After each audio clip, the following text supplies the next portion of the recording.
for that wonderful greeting, Nadia. Honorable Political Leader, Mrs. Kamla Prasad Bisesa, Senior Counsel, and I stress on the Senior Counsel, especially for the Law Association, if they're looking on this evening, good evening. UNC family, my sisters of the United National Congress. It is a hard act to follow this evening, listening to my sisters who have come from every part of Trinidad and Tobago to be here tonight and to speak tonight. I want to applaud you all. Every year, they tell us that they will implement the procurement legislation. Yet, they find some way to delay it. In 2019 to 2020, they delayed the regulations.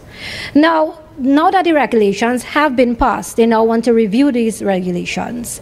Now, you may ask, why am I speaking about this? And, you know, it's the National Women's Arm. And I will tell you why. Because I want you to ask yourself why. The procurement regulator told us that over $5 billion of the $26 billion spent annually by public bodies could be saved with the implementation of this legislation. Are they delaying this legislation because they are benefiting from the millions lost out to corruption and waste? It is the recklessness, lazy approach and attempt by this government to derail proper procurement, which has led to only 130 out of 415 public bodies appointing a procurement officer after 7 years. And they will go to Parliament to boast that they want procurement. However, they consistently try to block its implementation. This government fully knows that if public bodies are not prepared, the legislation cannot be implemented. So they have done absolutely nothing to ensure public bodies are compliant. This is the hypocrisy of this PNM-led government. Armour and Imbert, he will come and mamagai you. They always want to talk about corruption. But TNT, remember this. This is the government of recusals. Nothing works under this government. Now, the reason why I stressed on $5 billion in savings, right? This is $5 billion in savings from corruption.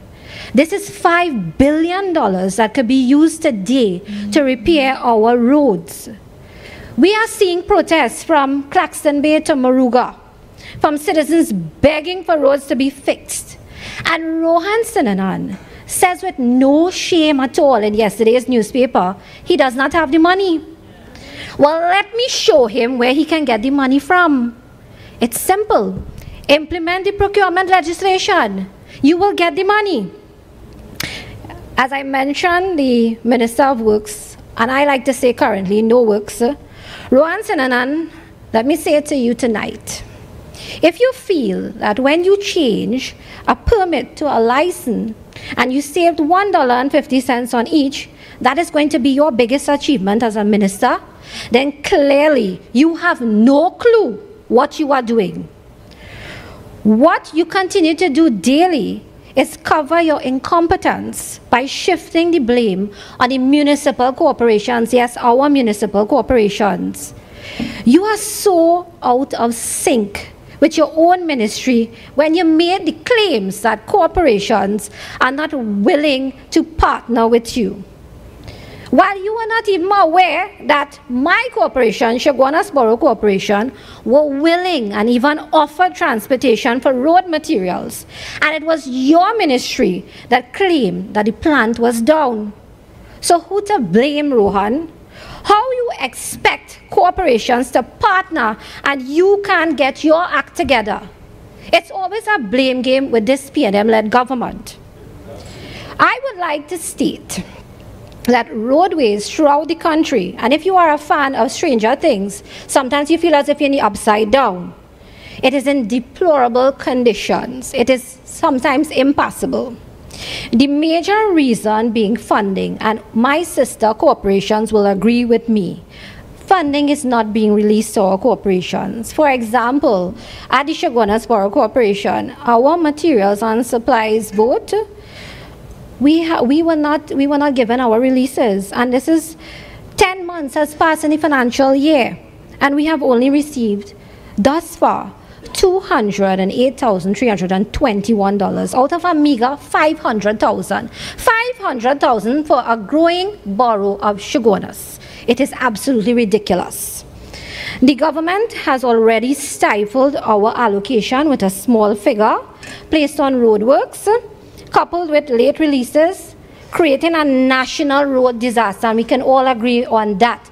Every day we look at social media, we will see people burning tires, they're protesting for roads. This is what they have created. This PNM-led government has created this. And they are basically sending a message to the country that roadworks are insignificant and not a priority in this country. And one wonders what is really a priority in this country. The utter failure and incompetence of this PNM-led government is simply amazing at times. And instead of formulating plans to improve on goods and services for the citizens of this country, they choose to place blame on everything and everyone under the sun, including Kamla, for their monumental failure as a government.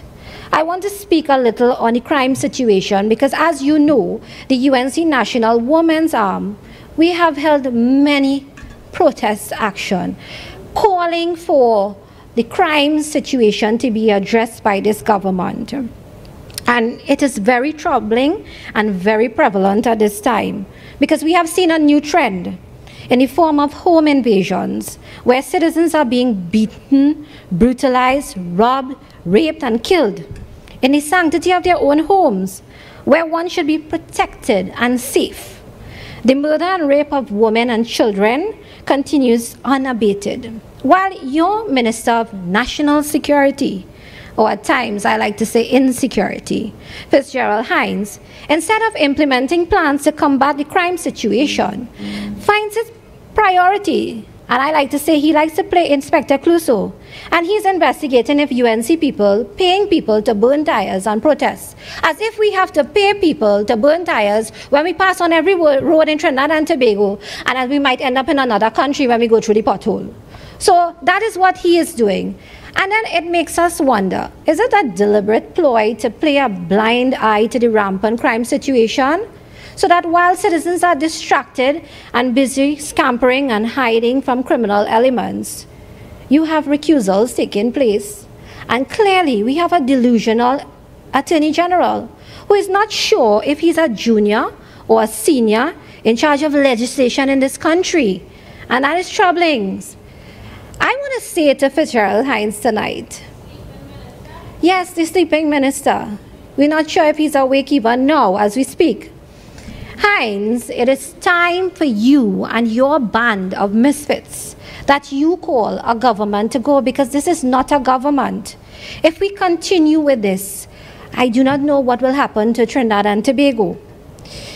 And I have to say, under the astute leadership of a woman that has broken the glass ceiling for women in leadership and paved the way for women such as the ones that you have seen spoken tonight here, and myself, Mrs. Kamla Persad-Bissessar governed this country with a focus on implementing plans and programs which included education as a priority, which was her vision in alleviating poverty, unemployment, and crime, and giving an opportunity to achieve regardless of your status.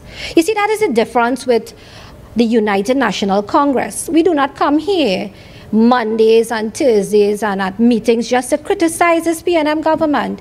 We are about plans. We are about implementing plans. We are about making a safer and a more productive country. And that is the difference. And that is what you will see tonight on this platform. You are seeing the women of the United National Congress. You are seeing the women that have trained under a leader like no other, Mrs. Kamla Persad-Bissessar. And it is so amazing because the women of the UNC are very, very strong.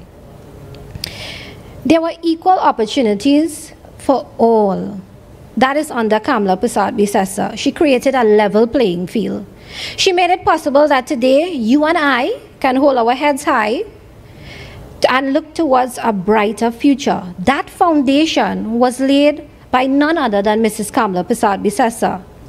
And that can be seen in our parliament today. Our young women, MP Khadija Amin, MP Vandana Mohit, MP Anita Haynes. This is the leadership of Kamla Prasad Bisesa. And you can also see it in our municipal corporations. And you've seen some of our councillors and aldermen this tonight. And that is to tell you, this is the futuristic leadership. This is what the United National Congress is about. The UNC National Women's Arm, we stand strong with Kamla Prasad Bisesa. And tonight I have a special message for the Law Association, because I am putting you on notice tonight.